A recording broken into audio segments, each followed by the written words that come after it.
Cardiovascular Institute of the South is celebrating 40 years of delivering healthcare to our patients and communities. Founded by Dr. Craig Walker in 1983 and guided by a mission to provide the highest quality cardiovascular care available, CIS has pioneered hundreds of firsts to improve outcomes for cardiovascular diseases. Through new technology, virtual care, outpatient procedures, and national growth, CIS is improving lives and leading the way for advanced care and innovation.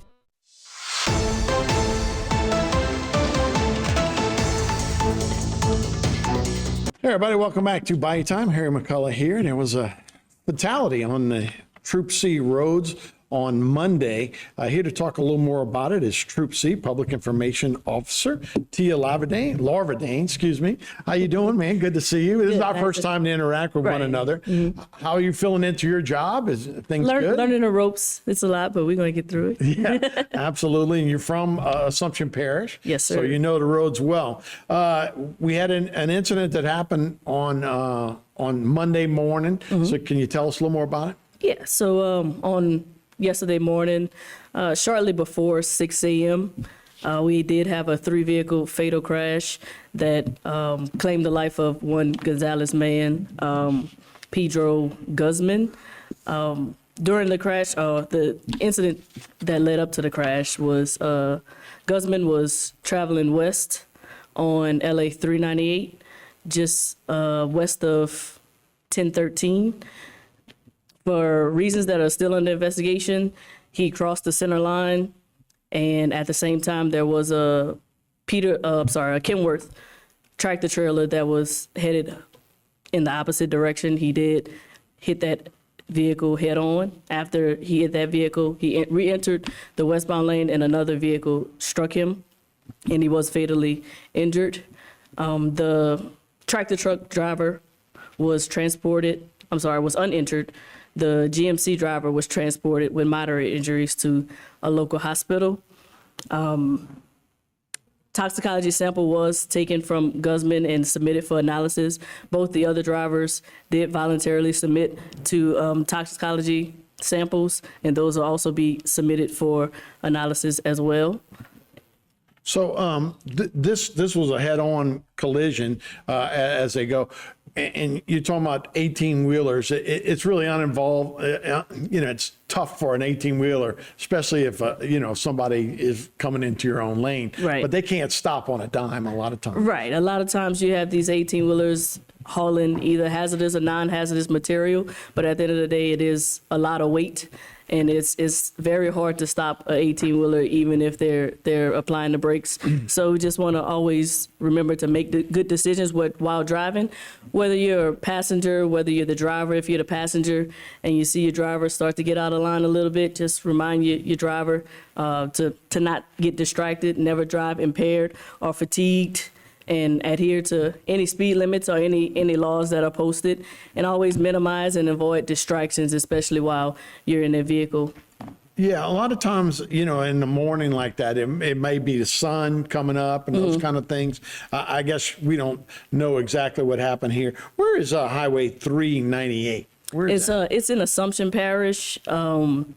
It's the road that a lot of people say is the road that leads to Bayou to Amelia. Uh-huh. You can get to 90 from there. There's a lot of work traffic that comes through there, especially early in the morning.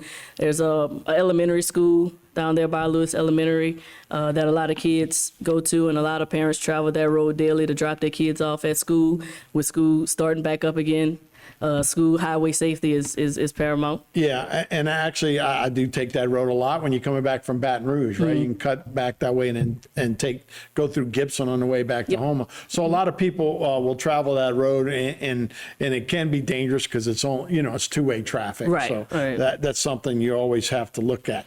So this time of year, I think you mentioned it, school is always an important factor too.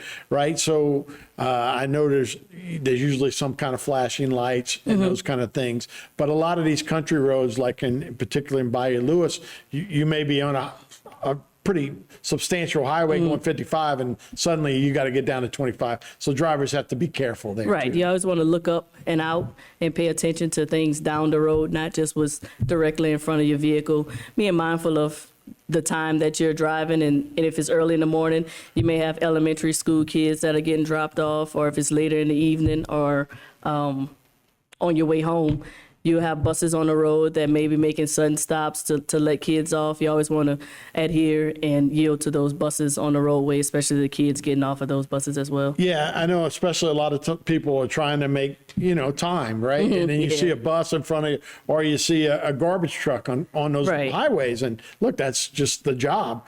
And so a lot of times people try and take advantage so I guess that can create a dangerous situation. Yeah, and it's important to be patient with your school bus drivers, your garbage truck drivers, really everyone on the road. Some things to lead to that is to maybe get your stuff together the night before. That way you're not rushing in the morning, rushing to get out. We know we have school the next day. We know we have work the next day. Let's set ourselves up for a successful day and be ready to take on the day by preparing ourselves the night before. That way you can have a nice drive to either work, school, maybe you're dropping your kids off, and continuing your day. Because look, that's the ultimate thing, is to get to your destination, right? Not to make great time, for sure. Get a little earlier and start this time of year. And as we go into hurricane season, we're going into the fall, not just sugarcane season too. That's all going to be coming, and that's all going to be road hazards that we'll especially have to watch out on for. those rural roads. There is a lot of sugarcane fields out there in Assumption and through the Troopsy area. So that is something that we're going to be looking at and looking out for in the near future. A lot of farmers harvesting their sugarcane and getting it to the sugar mills. About 30 seconds to go. You guys, the officers, were gifted with flashlights, right? Yes, you want sir. to tell me a little bit more about that? So last week there was a generous donation to the troops. All troopers at the troop actually receive a flashlight. They were donated by Chopper Tactical. They really help in enforcing crash investigations at night, impaired driving investigations, really aid in those trooper security and safety at night. Yeah, that's a really nice thing, and a lot of things you don't always think about, but having a good flashlight and a good beam can be really good for safety as well. Well, Tia, thanks so much. Great meeting you. We appreciate the update. Nice meeting you as well. All right, we'll be right back with more Bayou Time right after this. Today's social media segment is brought to you by Alford and Associates for all of your insurance needs. CIS, Cardiovascular Institute of the South, the highest quality cardiovascular care available. Barker Honda, the Barker family tradition of quality.